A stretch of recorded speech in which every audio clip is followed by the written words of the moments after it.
is my fucking game. So sweet.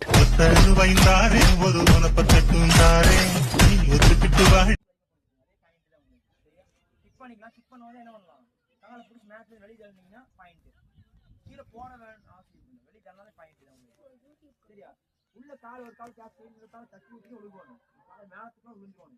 காலை பிடிச்சி ரொம்ப ஓடிக்காது, டென் பேக்ல ஓடாது, பிடிச்சி மேலத்துக்குலாம் விழுந்துருவானுங்க. நீங்க காலை பிடிச்சி இந்த கால் தட்டினா விழுந்துருவாங்க, இந்த கால் கேட்ச் பண்ணியா இந்த கால் தட்டி விட்டு விழுந்துருவாங்க. லாக் பண்ணிக்கலாம், கை கால் வந்தால் கை பஞ்ச் வந்து மிஸ் பண்ணி கை லாக் பண்ணி கிக் போட்டுக்கலாம்.